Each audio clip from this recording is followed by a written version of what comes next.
My long-awaited book, Astrology Realized, is finally available and waiting for you at Amazon and other online retailers. Get one for you, your loved one, or as a gift. All part of your fabulous journey to understanding astrology. Enjoy.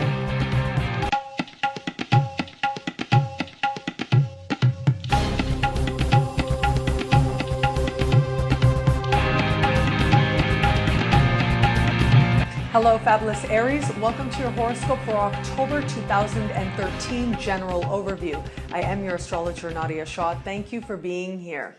This month features a lunar eclipse in your sign taking place on the 18th of the month. But I do think that even though there are lots of other celestial events taking place, ultimately that is the high point for you. And I do think that you are going to feel yourself building towards this lunar eclipse until we get there. But it is still going to be there with you even after the eclipse is what we like to call exact and takes place. A lunar eclipse in your sign, just about all of you are going to experience some type of important transition. Lunar eclipses tend to mark an ending of sorts. And it tends to be an ending that is very personal, very close to the heart. And it tends to denote a time when all of a sudden you see things very, very differently.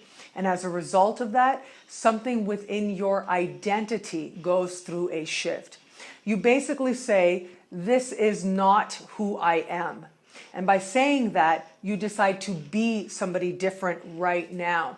Now, what's really interesting to me about this lunar eclipse is that, and this is more for the astrology students out there, so forgive me if you're not an astrology student for getting a little bit technical here, but this particular lunar eclipse is speaking with Venus, it is speaking with Jupiter, but they are what we like to call wide aspects. They are what we like to call separating aspects. And so when I look at this particular lunar eclipse, it looks like there are no major conversations taking place. Yes, it's on the way up to the exact moment of the eclipse. There are some, but they're far enough away that it doesn't seem to be that the changes that take place are actually speaking so much to other areas of life. So what I mean by this is, yes, it is very likely that other areas of your life are going to trigger certain realizations within you.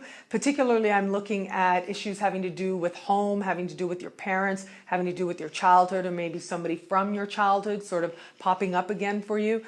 These are certainly triggers, but it looks like ultimately the changes that you make are truly your own. And the changes that you make are happening very much on an internal level, on a heart level, on a mind level as well. They're happening on a level of you understanding, as I said, who you are based on who you no longer are.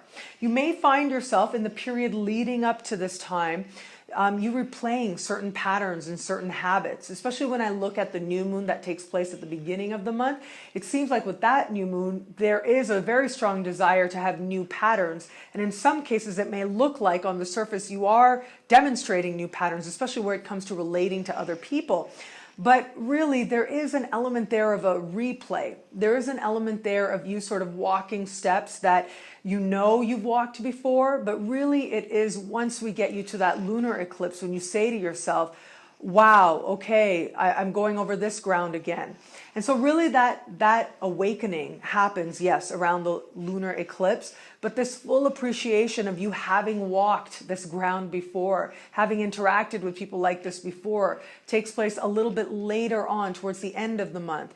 And it is by then that you are starting to have this understanding that you're different. And it's only because you recognize that you are different that you're able to say, okay, I don't want to walk this road anymore. I've been down this road already.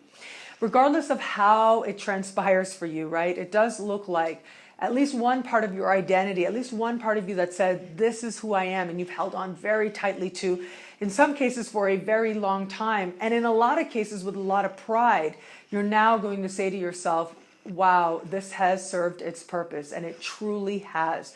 That realization needs to be cherished. I do sense and I do see that there is a little fear, especially since these feelings, you may not necessarily know where to go with them.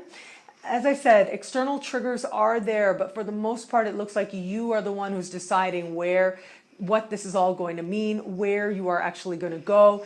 but having the clarity as to actually take action in support of that, or actually know for sure that you can take action and what action to take, well, that's going to be something that takes a little bit longer for you to actually become clear on. And you're in that process of that clarity. But for now, what happens that is most important is what's happening on a level of heart. You are letting something go. You are putting some baggage down that has been carried and has been weighing you down for much, much, much too long. And it makes you lighter and it makes you freer, freer to be you, who you truly are today.